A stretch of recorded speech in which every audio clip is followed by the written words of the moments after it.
லக்ஷ்மிக்காக. இங்க பாருங்க ஜெயதேவ் சார், நாங்க ஏற்கனவே ரொம்ப நேரமா வெயிட் பண்ணிட்டு இருக்கோம். லக்ஷ்மி மேடம் எங்க போயிருக்காங்கன்னு தெரியல. ஃபோன் பண்ணாலும் லைன் கிடைக்கல. இன்னும் அரை மணி நேரத்துல அவங்கள பத்தி எதுவும் தெரியலனா நாங்க உங்க ஃபேமிலி மேலதான் ஆக்ஷன் எடுக்க வேண்டியிருக்கு. நீங்க என்ன பேசிட்டு இருக்கீங்க? இங்க பாருங்க அரவிந்தா, இந்த விஷயம் ரொம்ப சென்சிட்டிவானது. லக்ஷ்மி மேடம் இங்க இருக்கிறது உங்களுக்கு பிடிக்கல. மறுபடியும் அவங்க கூட சேர்ந்து உறவாடணும்னு உங்களுக்கு கொஞ்சம் கூட விருப்பம் இல்ல. அந்த விஷயம் எனக்கு கிளியரா புரியுது. கொஞ்ச நேரம் லக்ஷ்மி வீட்டுக்கு வராததால சிச்சுவேஷன் எப்படிதான் இருக்கும்னு நீங்களா எப்படி முடிவு பண்ணிக்கலாம்? நாங்க அப்படிதான் முடிவெடுப்போம் அரவிந்தா. இந்த 6 மாசம் வரைக்கும் லக்ஷ்மி மேடமோட நலனை பத்தி அடிக்கடி வந்து செக் பண்ண வேண்டிய பொறுப்பு எங்களுக்கு இருக்கு. ஆனா லக்ஷ்மி மேடத்துக்கு இங்க பாதுகாப்பு இருக்குன்னு எங்களுக்கு எந்த விதத்திலும் தோண மாட்டேங்குது. நீங்க தவறா புரிஞ்சுக்கிட்டு இருக்கீங்க மேடம். இங்க லக்ஷ்மிக்கு எந்த குறையும் இல்ல, அதே மாதிரி எந்த பிரச்சனையும் இல்ல. அவ உண்மையிலேயே ஆபீஸ்க்கு தான் போயிருக்கா. அவ போன்ல சார்ஜ் இல்லாதனால ஸ்விட்ச் ஆஃப்னு வருது. சரிங்க ஜெயதேவ் சார், இன்னும் அரை மணி நேரத்துக்குள்ள லக்ஷ்மி மேடம் வந்து கையெழுத்து போட்டா ஒரு பிரச்சனை இல்ல. அப்படி நடக்கலனா உங்க எல்லார் மேலயும் ஆக்ஷன் எடுத்து தான் ஆகணும். வேற வழி இல்ல.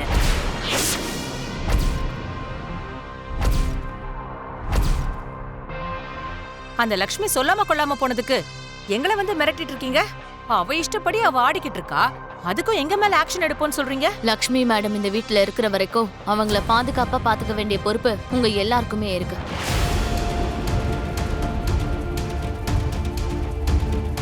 இன்னைக்கு ஒருவேளை அவங்க திரும்ப வீட்டுக்கு வரலன்னா, அவங்களுக்கு ஏதாவது ஆச்சுன்னா அதுக்கு நீங்க எல்லாரும் தான் காரணம்னு கோர்ட் கவனத்துல எடுத்துக்கும்.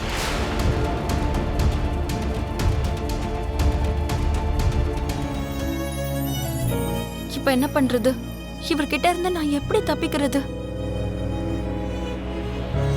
பாகியலட்சுமி, நீ எங்க இறங்கணும்? உன்னதான் பாகியலட்சுமி. நீ எந்த ஏரியால இருக்க, எங்க இறங்கணும்? சார், இப்படியே ஸ்ட்ரைட்டா போங்க. நான் இறங்குற இடம் வந்ததும் நான் சொல்றேன் சார். ஓகே. ஓ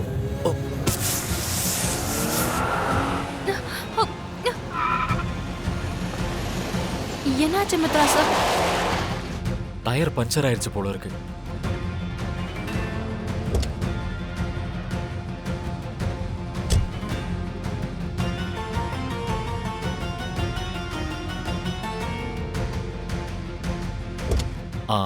டயர் மாத்தணும், கொஞ்சம் டைம் ஆகும். Don't worry, I will change it.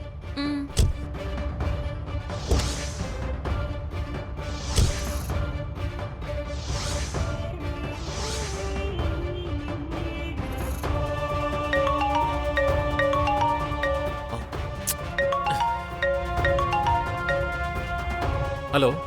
Sir. Hello.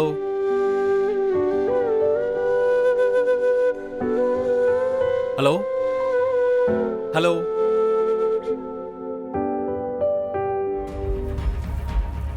Ma'am, இங்க என்ன நடக்குது? மித்ரா சார், உங்க வைஃப் எங்க? நாங்க வந்ததுல இருந்து அவங்க ஆளையே காணோம்.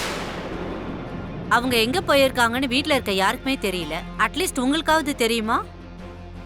அவங்க ஏதோ ஜாப்ல ஜாயின் பண்ணிருக்காங்க மேடம். அங்க லேட் ஆயிடுச்சுன்னு நினைக்கிறேன், அதனால தான் இன்னும் வரல. இந்த வீட்ல இருக்க ஒருத்தர் என்ன பண்றாங்க, எங்க போறாங்கன்னு உங்க யாருக்குமே தெரியல. இவ்ளோ டைம் ஆகியும் அவங்க இன்னும் வீட்டுக்கு வரல. அப்படி இருந்தும் உங்க யாருக்கும் எந்த டென்ஷனும் இல்ல. இப்படி இருந்தா நாங்க என்ன நினைப்போம்? தயவு செஞ்சு நீங்க தப்பா புரிஞ்சுக்காதீங்க மேடம். அவ இந்த வீட்ல நல்லா தான் இருக்கா. அவளுக்கு எந்த ஒரு பிரச்சனையும் இல்லாம தான் வாழ்ந்துகிட்டு இருக்கா. நீங்க தேவையில்லாம எதையோ கற்பனை பண்ணிக்கிறீங்க. நாங்க ஒன்னும் கற்பனை பண்ணிக்கல மிஸ்டர் மித்ரா. சிச்சுவேஷனை பார்க்கும்போது அப்படிதான் தெரியுது.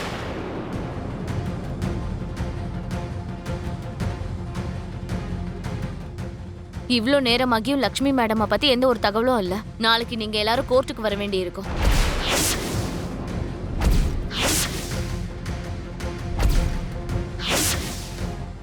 இந்த பேப்பர்ல கொஞ்சம் சைன் பண்ணி கொடுங்க. இங்க பாருங்க, ஏற்கனவே எங்களோட மரியாதை கோர்ட் படி வரைக்கும் போலீஸ் ஸ்டேஷன் வாசல் வரைக்கும் போயிட்டு வந்துருச்சு.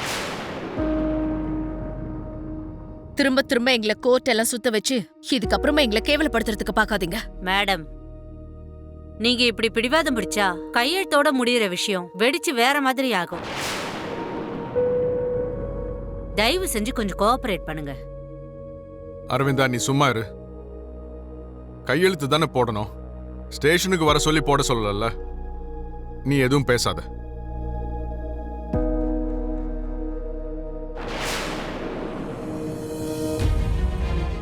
அந்த பேப்பர்ஸை கொடுங்க.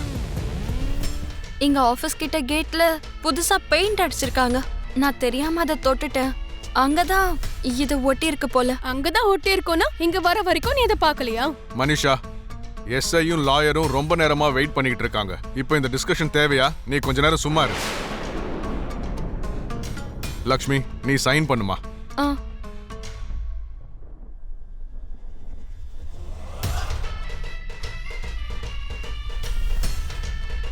இங்க பாருங்க மேடம், நாங்க கண்ணுல பாக்கறத வச்சுதான் எங்களால எந்த ஒரு நடவடிக்கையும் எடுக்க முடியும். அத காரணம் காட்டி உங்க மனசை காயப்படுத்திருந்தா எங்களை மன்னிச்சிடுங்க. லக்ஷ்மி மேடம், உங்களுக்கு எப்ப எந்த பிரச்சனை வந்தாலும் எங்களுக்கு மறக்காம ஃபோன் பண்ணுங்க. உங்களுக்காக தான் நாங்க இருக்கோம் மேடம்.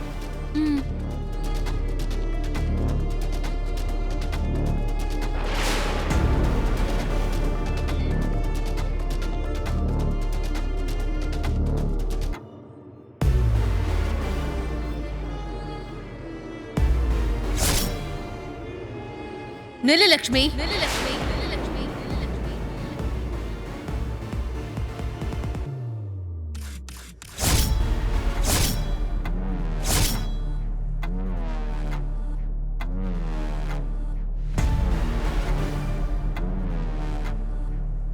இன்னைக்கு இங்க என்ன நடந்துச்சுன்னு தெரியுமா உனக்கு?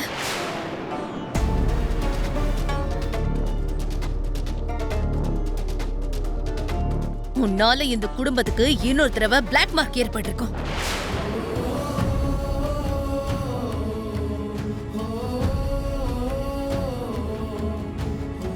உன்னால நாங்க எல்லாரும் மறுபடியும் இன்னொரு வாட்டி போலீஸ் முன்னாடி தலகுனிற நிலைமை ஏற்பட்டுச்சு.